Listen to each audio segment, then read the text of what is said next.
So with the theme of this being reshoring and the conversations that you have with clients, do you think we need to get away from all of this customized automation and go more towards standards of things that work? And and go more towards standards and buy kind of standard products and put them in lines to make things run in ways that we all know and understand how they run? Yeah, no, absolutely. So, I mean, the challenge with automation specifically over the last 10 years has not been lack of capability, right? There's lots of capable, automation solutions. It exists in lots of places, but usually with small integrators, with established things they can do. The problem is scaling that. So, the problem still sort of exists from what I was talking about the old days, in that you end up with all these separate islands of automation that really have no easy way of transferring data, of having a common way of working, so that you don't have to retrain everybody else. So what happened is you'd find these sort of these people that would grow up, be trained on a version of automation, and then they would go to a new company, and their skills may or may not transfer. They know a little bit about PLCs, they know a little bit about, something, but it's nothing to do with the way this automation works. Yep. So it's like a built-in dampener for growth around automation, and that's been a challenge for a long time. It gets even worse with software and with communication protocols, because then that even becomes people defend their software, they defend their communication protocol in a way where they say, no, we're going to be the standard, we're going to make ours the one that everyone uses. But then there's 20 more others like that.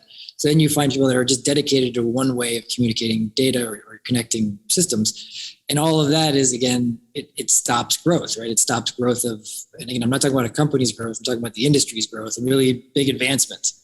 So to break through that, there's got to be some sort of standardization or just some sort of commonly accepted. I'd even be okay with, instead of 100 options, 5 options or something. If you got it down to more common ways of building automation, and certainly of communicating and connecting the pieces of the automation together. That's huge progress. And we are making progress in the industry that way, which is good. I mean, it's just slower than you'd like to see it. And it's going to take almost something, you'd love to see open source, right? Some sort of open source manufacturing platform that then people could play on and build, right? That'd be a huge game changer, that suddenly someone coming out of college could work in any one industry, any one manufacturer, and know how to build and add value from the get-go. And that's again, it's coming, but it's not coming fast enough. It's an interesting point. If I may interject here, Dave, for a moment. There's an interesting documentary on YouTube about the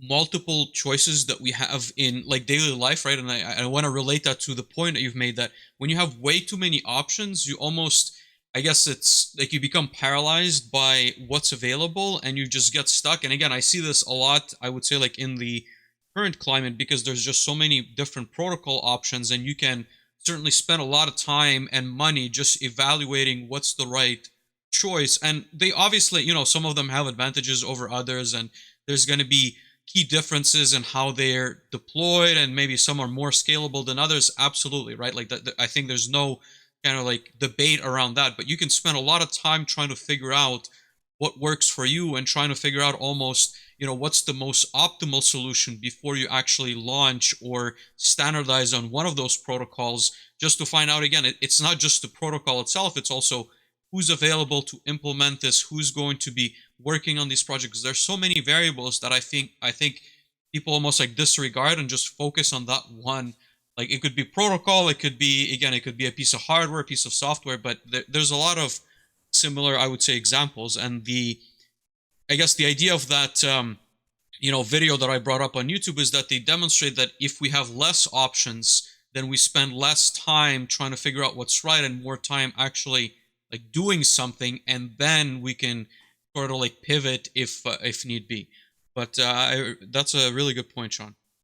And it's complicated. The whole situation is complicated somewhat by the way the fast boom of the past few years, where many companies have sort of entered the foray into sort of software packages. It gets complicated by the sales and marketing approach, because marketeers and salespeople are very good at making products sound complete and functional. And within the manufacturing space, especially with, Industry 4.0 and IoT, buzzwords over the last 10 years, everything sounds the same. So now if you hear salespeople talk about the next new product, be it hardware or software, they're pretty much all saying the same thing. And it's very difficult for a manufacturer to know what's the right way to go. They're looking at this menu as 1,000 choices, all the same, adjectives to describe the choices, and they're just hungry, right? They just want to eat something, but it's just hard to know what's the right path. And then, like you said,